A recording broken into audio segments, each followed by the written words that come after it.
Welcome to Nanak classes. दोस्तों, Nanak classes के YouTube channel पे आप सभी प्यारे विद्यार्थियों का स्वागत है। आज है 23 अक्टूबर और 23 अक्टूबर 2023 के जितने भी most important Rajasthan current affairs के क्वेश्चन बनते हैं, आज हम उनका डिस्कस करेंगे। पूरा वीडियो ध्यान से देखना और लास्ट में मैं आपसे क्वेश्चन पूछूंगा जिनके जवाब आपको कमेंट बॉक्स में देना है। तो आज सभी प्यारे विद्यार्थियों को नवरात्रा, अंतिम नवरात्रा है और नवमी यानी रामनवमी की हार्दिक शुभकामनाएं।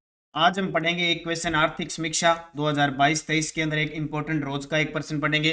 राजस्थान में टोबैको कंट्रोल एक्सीलेंस अवार्ड 2023 मिला राजस्थान को। और कुपोषण व एनीमिया में कमी हेतु मिशन आकाश अभियान की शुरुआत किस जिले के द्वारा की गई है? पूरी चर्चा इस वीडियो के माध्यम से करेंगे। डेली आपको 8 बजे क्लास मिलती है। संडे के दिन जैसे कल संडे था, वीकली टेस्ट मिल गया और उसका टेस्ट आज आपको नानक क्लासेज ऐप की टेस्ट सीरीज में मिल जाएगा। और मंथली फिर आपको करंट मिलता है, मंथली 3 मंथ। तो ये सारे करंट अफेयर्स की क्लास आपको निरंतर मिलती है। सभी प्यारे विद्यार्थियों को प्यार भरा नमस्कार, गुड मॉर्निंग। अब स्टार्ट करें आज की क्लास। उससे पहले एक बार सेशन को शेयर कर दें सारे विद्यार्थी और लाइक करते हैं ताकि हम निरंतर प्रवाह के साथ आपके साथ बने रहें। हमने यस्टरडे डिवीजन यानी 22 अक्टूबर को क्या पढ़ा? 21-22 को राज्य में पुरातात्विक संरचनाओं के रखरखाव के लिए पुरातत्व और संग्रहालय विभाग ने किसके साथ एमओयू किया है? तो MNNIT जयपुर के साथ। राज्य का कौन सा विश्वविद्यालय क्वांटम सिस्टम पर 26वीं अंतरराष्ट्रीय कार्यशाला की मेजबानी कर रहा है? तो राजस्थान विश्वविद्यालय जयपुर। और 29 सितंबर 2023 को राजस्थान नर्सिंग काउंसिल के द्वितीय राष्ट्रीय सम्मेलन का आयोजन कहाँ किया गया? जयपुर में। और गांधी दर्शन अर्ध कुंभ का आयोजन किस जिले में हुआ? उदयपुर में। फिर हमने पढ़ा 21 सितंबर 2023 को स्टेट ओपन स्कूल से किन कक्षाओं के लिए निःशुल्क शिक्षा की व्यवस्था हेतु शिक्षा सेतु योजना की शुरुआत की? 10वीं और 12वीं कक्षा। 26 सितंबर 2023 को बायोडाइवर्सिटी फॉरेस्ट का लोकार्पण कहाँ किया गया? जयपुर के गोविंदपुरा में। राष्ट्रमंडल संसदीय संघ का भारत क्षेत्र का 9वां सम्मेलन किस शहर में आयोजित हुआ? उदयपुर में। ये तीनों प्रश्न नीचे वाले आरएस प्री में पूछे गए। और किस व्यक्तित्व को राजस्थानी भाषा के साहित्य अकादमी युवा पुरस्कार 2023 के लिए नामित किया गया? देवीलाल मैया। और artificial intelligence of things innovation hub की स्थापना जोधपुर में होगी। इन सब की क्विज आपको टेलीग्राम पे मिल गई थी। इसकी पीडीएफ आपको टेलीग्राम नानक क्लासेस शिवसर पर मिल गई। और इसका टेस्ट डेली आपको मिलता है। ये वार्षिक करंट अफेयर्स जनवरी से दिसंबर 2023, जिसकी वैलिडिटी पूरे एक साल आपके लिए रहेगी, यानी पूरे साल का करंट है। Weekly test, monthly PDF print निकाल सकते हो और daily test Nanak classes app पे जाके आपको ये परचेज करनी। अब करते हैं आज की क्लास की शुरुआत। पहला प्रश्न, राष्ट्रीय स्तर पर किस राज्य को टोबैको कंट्रोल एक्सीलेंस अवार्ड 2023 से सम्मानित किया गया? राष्ट्रीय स्तर पर किस राज्य को टोबैको कंट्रोल एक्सीलेंस अवार्ड 2023 से सम्मानित किया गया? तो अपने राजस्थान। किसको? राजस्थान को। तो तंबाकू नियंत्रण व रोकथाम की दिशा में उत्कृष्ट कार्यों के लिए राजस्थान को राष्ट्रीय स्तर पर टोबैको कंट्रोल एक्सीलेंस अवार्ड से सम्मानित किया गया। यह अवार्ड केंद्रीय स्वास्थ्य मंत्रालय द्वारा आयोजित कार्यक्रम में प्रदान किया गया। कार्यक्रम के दौरान तंबाकू नियंत्रण के क्षेत्र में किए गए राजस्थान के प्रयासों को सराहा गया है।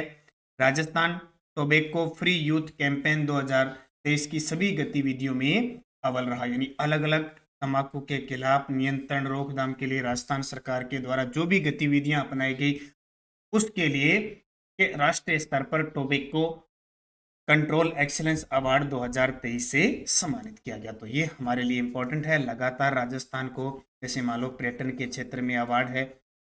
हाल ही में हम देखें पुरस्कार के क्षेत्र में देखें तो पुरस्कार हुए थे राजस्थान स्मार्ट सिटी योजना, जिसमें राजस्थान के 4 शहर शामिल है, जिसमें उदयपुर 7वें स्थान पर। ओवरऑल राजस्थान को तीसरा स्थान मिला।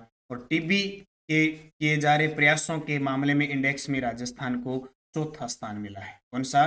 चौथा। और जो अभी राष्ट्रीय जल पुरस्कार घोषणा हुई थी उसके अंदर राजस्थान की एक उदयपुर की अर्पणा एनजीओ संस्थान है, जल संस्थान, उसको अवार्ड दिया गया। तो कुछ अवार्ड जो है हमारे लिए बहुत इंपॉर्टेंट है। और राजस्थान आवासन मंडल को लगातार राष्ट्रीय स्तर पर अवार्ड मिले हैं। एक जन कल्याण पोर्टल है उसको अवार्ड मिला है, जन आधार कार्ड योजना है उसको अवार्ड मिला, है, इसके अलावा वेब माई एप्लीकेशन है उसको राष्ट्रीय स्तर पर सम्मानित किया गया है। तो कल परसों मैंने आपको स्पेशल क्लास दी थी राजस्थान के पुरस्कार जनवरी से अक्टूबर, उसमें मैंने सारे पुरस्कार करवा दिए। हालांकि वो क्लास चल रही है आरपीएससी असिस्टेंट प्रोफेसर के लिए, लेकिन आप सभी विद्यार्थियों के लिए वो फायदेमंद है। ऐसे नहीं कि पोस्ट ऊपर देख लिया हमारे काम का नहीं, करंट तो वही रहना है, इसमें चेंज नहीं होना। किस जिला प्रशासन द्वारा कुपोषण व एनीमिया की दर में कमी लाने हेतु मिशन आकाश अभियान चलाया जा रहा है? किस जिला प्रशासन के द्वारा कुपोषण और एनीमिया, ये बड़ी बीमारी है आजकल, जितना वातावरण का प्रदूषित होता जा रहा है, वातावरण बदलता जा रहा है, ये चीजें बहुत, क्योंकि हम इन चीजों से हट चुके हैं, चाहे वो बच्चे हो चाहे बड़े हो कोई भी। पहले यानी कहने का मतलब जैसे फल फ्रूट वगैरह ये है ना, ये ड्राई फ्रूट वगैरह इनकी बहुत ये कम होने लगे, मतलब कोई खाता है और उसके अलावा आजकल ये जो है ना फास्ट फूड वगैरह, खास करके बाजार में रेडियां देख लो गोल गप्पे वालों की, और ये बर्गर बुर्गर दुनिया जान की यहाँ घूमती रहती है। फिर एक को देख के दूसरा उसके साथ चलता है, तीन चार मिले वहां चले जाते हैं, साथ में बच्चों को भी ले जाते हैं, और बच्चों को केले सेब की जगह कुरकुरे कुरकुरे चिप्स, ठीक है, जन्म से ही बस जिस दिन से खाने लग जाता है ना, इसकी लत लग जाती है, तो फिर वो कुपोषण ही होगा, और फिर आगे जाके एनीमिया की कमी बच्चों के अंदर होनी होनी है। तो उसकी कमी लाने हेतु मिशन आकाश अभियान चलाया जा रहा है। नया जिला दुद्दू, लो भी जयपुर से अलग हुआ दुद्दू, जो सबसे कम तहसीलों वाला जिला है, उसने कहा भी हम छोटे से तो आगे ही हैं, तो हम दूध पिला पिला के कुपोषण और एनीमिया की दर को कम करेंगे। तो मिशन आकाश अभियान चलाया किसने? दूदू जिले ने, बहुत ही अच्छा काम किया। इससे पहले दौसा जिला भी चला रहा है मिशन आर्या के तहत भीम भीम ऑपरेशन भीम मिशन भीम चलाया जा रहा है बच्चों को कुपोषण से दूर करने के लिए। मिशन भीम किसने? दौसा जिले के कलेक्टर के द्वारा शुरू किया गया, तो ये भी याद रखना है। और नशे के खिलाफ पदार्थों के लिए ऑपरेशन चला रखा है मादक पदार्थों के लिए बीकानेर ने। तो दूदू जिला प्रशासन द्वारा कुपोषण और एनीमिया की दर में कमी लाने हेतु मिशन आकाश अभियान चलाया जा रहा है। किस जिले के द्वारा? दूदू। 69वें राष्ट्रीय फिल्म पुरस्कारों में राजस्थानी गैर कथा चित्र के लिए राष्ट्रीय पुरस्कार हासिल करने वाली पहली राजस्थान फिल्मकार कौन है? देखो हाल ही में 69वें राष्ट्रीय फिल्म पुरस्कार दिए गए हैं, ठीक है, तो उसके अंदर फिल्म पुरस्कारों में राजस्थानी गैर कथा चित्र के लिए राष्ट्रीय पुरस्कार हासिल करने वाली पहली राजस्थान फिल्मकार कौन है? उनका नाम है जयपुर की सुरुचि शर्मा। कौन है? सुरुचि शर्मा। देखो 69वें राष्ट्रीय फिल्म पुरस्कारों में राजस्थानी गैर कथा चित्र के लिए राष्ट्रीय पुरस्कार हासिल करने वाली पहली राजस्थानी फिल्मकार सुरुचि शर्मा है। सर्वश्रेष्ठ production sound recordist location Singh sound mean राग राजस्थानी के लिए प्रोडक्शन साउंड रिकॉर्डिस्ट सुरुचि शर्मा को सम्मानित किया गया, यानी मीन राग था राजस्थानी भाषा में, उसको किया गया, तो वो सुरुचि शर्मा। अब देख लो बूस्टर डोज 69वें राष्ट्रीय फिल्म पुरस्कारों में बेस्ट अभिनेत्री यानी एक्ट्रेस का खिताब आलिया भट्ट गंगूबाई काठियावाड़ी के लिए और कृति सेनन मिमी के लिए। Best actor Allu Arjun Pushpa Rajput. Best निर्देशक निखिल महाजन गोदावरी के लिए। बेस्ट फीचर फिल्म रॉकेटरी, ये आप पढ़ चुके हो, डेली 6 बजे प्रताप क्लासेज हमारा जो दूसरा चैनल ना, उस पर इंडिया करंट अफेयर्स की क्लास आती है, वहाँ इंडिया और यानी राष्ट्रीय अंतर्राष्ट्रीय करंट वहां मिलता है आपको सारा। केंद्रीय चुनाव आयोग ने चुनाव संबंधी कार्यों के त्वरित निस्तारण की प्रक्रिया को प्रभावी बनाने के लिए कौन सा ऐप लॉन्च किया गया है? केंद्रीय चुनाव आयोग ने चुनाव संबंधी कार्यों के त्वरित निस्तारण की प्रक्रिया को प्रभावी बनाने के लिए कौन सा ऐप लॉन्च किया है? सुविधा पोर्टल। इससे पहले सी विजिल ऐप डाउनलोड किया गया था जो शिकायतों से संबंधित था, और ये त्वरित निस्तारण का मतलब जैसे ही अब क्या आचार संहिता लगी, तो आचार संहिता में सब काम ठप हो जाता है, ना नया होता है ना पुराना होता है, जो जो चुनाव आयोग ने कह दिया अब ये नहीं करना तो नहीं करना, उसके बाद क्या होता है कि बहुत सारे ऐसे काम होते हैं वो जरूरी हो जाते हैं, तो उसके लिए क्या है चुनाव आयोग ने सुविधा पोर्टल कर दिया, और चुनाव आयोग अनुमति देता है ना तो ही होता है। जैसे अपने राजस्थान में कुछ भर्तियां जो रीट की वगैरह की इनकी नियुक्ति थी, टाइम के अकॉर्डिंग नियुक्तियां थी, किसी की 16 तारीख पद स्थापन 18 तारीख था, तो सरकार चुनाव आयोग ने रोक लगा दी। अब सरकार चाहे तो चुनाव आयोग से अनुमति देती है तो उनका पदस्थापन किया जा सकता है, ऐसी है। तो क्या है कि चुनाव आयोग द्वारा विभिन्न ऐप और पोर्टल के माध्यम से चुनाव संबंधी कार्यों के त्वरित निस्तारण की प्रक्रिया को प्रभावी बनाया गया है। जैसे चुनाव के दौरान सभा होगी, रैली होगी, जुलूस होगे, लाउड स्पीकर का प्रयोग, वाहन आदि की अनुमति के लिए सुविधा पोर्टल शुरू किया गया है ना। अब जैसे अब देखो टिकटें बंटने लगी, अलग अलग विधानसभा में टिकटें भाजपा कांग्रेस देने लगी, तो सभा भी होगी, रैलियां निकालेंगे, जुलूस निकालेंगे, लाउड स्पीकर का प्रयोग होगा, वाहन कितने, कैसी कितनी रैलियों के दौरान होगी, वो सारी अनुमति लेनी पड़ती है। चुनाव आयोग द्वारा जिला स्तर पर भी सिंगल विंडो अनुमति प्रकोष्ठ स्थापित करने के निर्देश जारी किए हैं। तो इसके लिए राजनीतिक दलों और अभ्यर्थियों को विभिन्न प्रकार की अनुमति जिला निर्वाचन अधिकारी और रिटर्निंग अधिकारी से प्राप्त करनी होगी, क्योंकि हर जिले में जो चुनाव अधिकारी होता है ना, जिला निर्वाचन अधिकारी, वो जिला कलेक्टर होता है। ठीक है, इनका अनुमति भारत निर्वाचन आयोग सुविधा पोर्टल पर आवेदन करना होगा, तुरंत दे दिया जाएगा।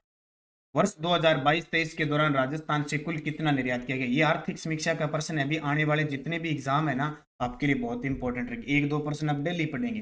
तो ये बात कर रहा है 2022-23 की, यहाँ हमने 2022-23 की बात करनी है, 77,771 करोड़। उससे पहले जो रिपोर्ट आई थी वो 71,999.72 करोड़, वो 2021-22 की थी। ठीक है, अब ये पिछले का था, ये अब नया ताजा है, तो यहाँ कंफ्यूज मत होना। देख लो, मैं आपको बता भी देता हूँ, 2022-23 में राजस्थान का कुल निर्यात बढ़कर 77,771 करोड़ हो गया। विभिन्न क्षेत्रों का निर्यात में योगदान देखो, और 2021-22 में ये 71,999 करोड़ था, 71,999, तो लगातार वृद्धि हो रही है। विभिन्न क्षेत्रों का निर्यात में योगदान देखें तो सबसे ज्यादा योगदान है अभियांत्रिकी का 16.62%, उसके बाद आता है कपड़े का 12.85%, उसके बाद आता है धातु का 11.44%, उसके बाद आता है हस्तशिल्प का 10.88%, और रसायन व संबंधित क्षेत्र का 9.72%, उसके बाद आता है रत्न व आभूषण का 9.46%, कृषि का 7.19%, और आयामी पत्थर का 6.22%। यानी लगभग पांच वस्तुएं हैं जो टोटल निर्यात का 50% निर्यात होता है। और ये प्रश्न बार बार एग्जाम में आते हैं, इनका भी पूछा जाता है। अभियांत्रिकी में नंबर 1, 2 पर कपड़ा, 3 पे धातु, 4 पे हस्तशिल्प, 5 पे रसायन व संबंधित, और 6 पे रत्न व आभूषण। प्रदेश के कुख्यात अपराधियों की गिरफ्तारी पर पुलिस महानिदेशक कितनी राशि तक इनामी राशि घोषणा कर सकते हैं। देखो, कुख्यात अपराधी भाग जाते हैं और इन पे इनामी राशि रखते हैं ना, तो पहले डीजीपी होता था, पुलिस महानिदेशक को मात्र 1 लाख रुपए की राशि घोषणा कर सकता था अपने पेटे पे। अब सरकार ने बढ़ाकर इसको 5 लाख तक कर दिया, और वर्तमान में राजस्थान के पुलिस महानिदेशक है उमेश मिश्रा। कौन है? उमेश मिश्रा, ये ध्यान। तो देख लो, सीएम गहलोत ने कुख्यात अपराधियों की गिरफ्तारी इनामी राशि बढ़ा दी है। पुलिस महानिदेशक 5 लाख तक घोषणा कर सकते हैं, अतिरिक्त पुलिस महानिदेशक 1 लाख तक, जो पुलिस रेंज महानिरीक्षक है वो 50,000 तक, और जिला पुलिस अधीक्षक 25,000 रुपए तक की इनामी राशि की घोषणा कर सकते हैं। ये भी ध्यान रखना कि अपराधियों में खौफ हो, आम जन में सुविधा हो उनकी पुलिस, राजस्थान पुलिस की। ठीक है, राजस्थान पुलिस को ऐसे अपराधियों को तो भय लगे और आम नागरिक को ऐसे लगे कि हमारी सहयोगी है। राजस्थान एसडीजी 4.0 सतत विकास लक्ष्य के बारे में सत्य कथन बताइए। ये प्रश्न बार बार एग्जाम में आता है, आज मैं पूरी डिटेल बता रहा हूं इसकी। राजस्थान एसडीजी 4.0 राजस्थान में जारी हुआ है, सतत विकास लक्ष्य के बारे में सत्य कथन बताइए। राजस्थान का कुल स्कोर है 60.15, शीर्ष जिला सिक्कर 65.92, और अंतिम स्थान पे जिला जैसलमेर 51.33 अंक मिले हैं उपलब्ध सभी। अब कौन करवाता है, क्या प्रक्रिया, देखो सारी। राजस्थान एसडीजी इंडेक्स नोडल विभाग देखो, आयोजना विभाग है इसका। क्रियान्वयन कौन करता है? आर्थिक व सांख्यिकी निदेशालय। देखो, क्रियान्वयन करता है आर्थिकी व सांख्यिकी निदेशालय। जब एसडीजी 1.0 जारी हुआ था तो झुंझुनू टॉप पे था, 2.0 में कोटा था, 3.0 में जयपुर था, 4.0 में सिक्कर आ गया। 4.0 में कौन आ गया? सिक्कर आ गया। और राजस्थान का कुल स्कोर 60.15, शीर्ष जिला सिक्कर, अंतिम स्थान जैसलमेर। अब बूस्टर डोज देख लो, यहां से एक आधा प्रश्न बार बार पेपर में आता है। एसडीजी सस्टेनेबल डेवलपमेंट गोल, सतत विकास लक्ष्य, सितंबर 2015 संयुक्त राष्ट्र महासभा के 70 में transforming our world 2030 agenda for sustainable development शीर्षक वाले दस्तावेज को अपनाया। 17 सतत विकास लक्ष्य को 2016 से 2030 की अवधि में प्राप्त करना है। यानी 2015 लागू हो गया 1 जनवरी 2016, ठीक है, 1 जनवरी 2016 से प्रभावी हो गया, और 2030 तक ये जो 17 विकास लक्ष्य है, यहाँ से पेपर में आता है कि निम्न में से कौन सा सतत विकास लक्ष्य में शामिल है और कौन सा नहीं है, वो 17 मैं बताऊंगा। ठीक है, तो क्या उद्देश्य है इसका? एसडीजी जिन्हें वैश्विक लक्ष्यों के रूप में जाना जाता है, वो संयुक्त राष्ट्र के सभी सदस्य देश द्वारा गरीबी को समाप्त करने, ग्रह की रक्षा करने, ये जो अपना ग्रह पृथ्वी उसकी रक्षा करने और वर्ष 2030 तक सभी लोगों की समृद्धि और शांति सुनिश्चित करने के लिए सार्वभौमिक आह्वान के रूप में अपनाया गया। अब 17 लक्ष्य जरूर याद रखना। देखो इसमें 17 लक्ष्य है, 169 टारगेट से टोटल, और 2030 तक इसको अर्जित करना, ये पॉइंट नोट करना। एसडीजी 2030 एजेंडा हमारी दुनिया को बदलना, सतत विकास के लिए एजेंडा 2030 के लिए वैश्विक एजेंडे का मूल मंत्र सार्वभौमिकता का सिद्धांत है, कोई भी पीछे ना रहे। नोट करना पॉइंट, इसका सार्वभौमिकता का सिद्धांत है, कोई भी पीछे न रहे, सबको साथ लेके चलना। तो राज्य में अपने राज्य के अंदर एसडीजी के प्रभावी क्रियान्वयन के लिए आर्थिक व सांख्यिकी निदेशालय योजना भवन जयपुर में केंद्र स्थापित किया गया है। जिला स्तर पर जिला कलेक्टर की अध्यक्षता में जिला स्तरीय सतत विकास लक्ष्य क्रियान्वयन और निगरानी समितियों का गठन किया गया। अब देखो ये सतत विकास लक्ष्य, ये थोड़ा सा बड़े एग्जामों में पूछा जा सकता है, यहाँ से नोट कर लेना। आरएस मेंस का एग्जाम है, तो अगर क्योंकि व्याख्या के क्वेश्चन आने हैं तो हो सकता है लिखित में एक आधा प्रश्न आ जाए। गरीबी की पूर्णता समाप्ति का टारगेट है, भूखमरी की समाप्ति है, अच्छा स्वास्थ्य और जीवन स्तर, गुणवत्तापूर्वक शिक्षा, लैंगिक समानता, स्वच्छ पानी व स्वच्छता, सस्ती व स्वच्छ ऊर्जा, अच्छा काम, आर्थिक विकास, उद्योग, नवाचार और बुनियादी ढांचे का विकास, असमानता में कमी, टिकाऊ शहरी और सामुदायिक विकास, जिम्मेदारी के साथ उपभोग और उत्पादन करना, यानी उत्पादन भी करना लेकिन जिम्मेवारी भी हो, पर्यावरण को नुकसान ना हो, उसका यूज भी किया जा सके, जलवायु परिवर्तन पर खास करके, पानी में जीवन, भूमि पर जीवन, शांति और न्याय के लिए संतान, लक्ष्य प्राप्ति में सामूहिक साझेदारी। ये 17 लक्ष्य, इनको एक बार थोड़ा नोट डाउन कर लेना, थोड़ा थोड़ा पढ़ लेना। जैसे अपने पंचायती राज से संबंधित, ग्राम पंचायत संबंधित 29 विषय है ना, वहां से प्रश्न आते हैं, निम्न में से कौन सा विषय शामिल नहीं है, वैसे इनको भी है, थोड़ा सा पढ़ लेना, बड़ा मुश्किल नहीं है, क्योंकि एक जब भी एग्जाम में आएगा तो एक हटके ही आएगा। पीडीएफ आपको टेलीग्राम पे मिल रही है, ये देखो नानक क्लासेस शिव सर नाम से, वीडियो की डिस्क्रिप्शन में लिंक, ठीक है। यहाँ से 43,000 प्लस विद्यार्थी जुड़े हुए हैं, आप इसको ज्वाइन करें। और एक Nanak classes Rajasthan current affairs नाम, दोनों से जो भी टेस्ट सीरीज वगैरह मेरी चलती है उसका लिंक भी हम डाल देते हैं, तो ज्वाइन करो। क्विज पीडीएफ वगैरह सब प्राप्त होती है शाम तक। पिछले वीडियो का क्वेश्चन था 16वें जयपुर साहित्य महोत्सव के में 8वीं महाकवि कन्हैयालाल सेठिया कविता अवार्ड किसे दिया गया? के सचिंदानंद जी। सभी विद्यार्थियों का सही जवाब था। अब आपके लिए क्वेश्चन जिसका जवाब आपको कमेंट बॉक्स में देना है। राजीव गांधी ग्रामीण व शहरी ओलंपिक राज्य स्तरीय आयोजन में सर्वाधिक पदक किस जिले ने जीते? बीकानेर, जयपुर, हनुमानगढ़, कोटा। आपको सही जवाब देना। और आज आपको शाम 8 बजे राजस्थान आरपीएससी असिस्टेंट प्रोफेसर के लिए, यानी सभी के लिए राजस्थान करंट अफेयर्स में क्लास मिलेगी खेल परिदृश्य। यस्टरडे डोज हमने क्या पढ़ा? किस विधानसभा में पहली बार इलेक्ट्रॉनिक वोटिंग मशीन का प्रयोग हुआ? 11वीं। देखो पहली बार ईवीएम मशीन का प्रयोग हुआ 11वीं। पूर्णतः राजस्थान में नहीं हुआ था, लेकिन 11वीं में हो गया। राजस्थान की प्रथम महिला विधानसभा अध्यक्ष सुमित्रा सिंह। किस विधानसभा में राजस्थान के तीनों बड़े पद महिलाओं के पास थे? 12वीं। और किस विधानसभा 2003 में संपूर्ण राज्य में ईवीएम का प्रयोग हुआ, यानी पूरे राज्य में हुआ? 12वीं विधानसभा में। किस विधानसभा जिसमें मुख्यमंत्री, राज्यपाल और विधानसभा तीनों पद महिलाओं के पास थे? ये दोबारा आ गया 12। बहुत सारे विद्यार्थियों ने शानदार जवाब दिए, उन सभी को हार्दिक शुभकामनाएं। अब नेक्स्ट डोज आपके लिए। क्षेत्रफल के अनुसार राजस्थान का सबसे बड़ा विधानसभा क्षेत्र कौन सा है? ऐसे जिले जिनके सभी विधानसभा निर्वाचन क्षेत्र अनुसूचित जनजाति के लिए आरक्षित है। राजस्थान के कौन सा विधानसभा क्षेत्र एक से अधिक जिलों में फैला है? सबसे कम विधानसभा सीटें किस जिले में हैं? और सर्वाधिक विधानसभा सीटों वाला जिला। सही जवाब आपको कमेंट बॉक्स में देना है। जाते जाते वीडियो को लाइक शेयर कर देना। और आपके लिए एक और खुशखबरी बता देता हूं, राजस्थान सामान्य अध्ययन की टेस्ट सीरीज दोबारा शुरू हो चुकी है। भी सीरीज नंबर 4 जिसने टेस्ट सीरीज ले रखी है वो तो कंटिन्यूज करें, जिसने नहीं ली वो टेस्ट सीरीज ले। आपके लिए 1 साल वैलिडिटी रहेगी। जिस दिन से आपने लिया है उस दिन के बाद 1 साल तक वैलिडिटी रहेगी। और इसमें संडे को छोड़कर टेस्ट डलते डलते रहेंगे, यानी पहली सीरीज पूरी, दूसरी पूरी, तीसरी पूरी, अब चौथी स्टार्ट होगी कला संस्कृति से। और आज का पहला टेस्ट होगा संत संप्रदाय शाम 6 बजे, और 9 बजे इसकी यूट्यूब पे व्याख्या दूंगा। आज का टॉपिक रहेगा, देखो थोड़े थोड़े लेके चलूंगा टाइम अपने पास। संत संप्रदाय में सिर्फ शैव संप्रदाय और वैष्णव संप्रदाय से संबंधित ही प्रश्न मिलेंगे। टेस्ट भी आप अच्छे तरीके से दे सकते हो और 9 बजे इसकी व्याख्या दे। जिसने नहीं लिया है वो नानक क्लासेज ऐप में जाके ये टेस्ट सीरीज जरूर ले लें, ताकि राजस्थान का जीके आप एकदम परफेक्ट कर सको मेरे साथ। ठीक है, बाकी टेस्ट सीरीज सारी टोटल चली रही है, रीट की, कांस्टेबल की, कॉलेज लेक्चरर की, ठीक है, first grade, second grade, Rajasthan current वगैरह सब टोटल की टोटल चल रही है। बस आप अध्ययन करते रहें, मेहनत करते रहें, एक दिन आप सफल जरूर होंगे। धन्यवाद। जय हिंद, जय भारत, जय भारत।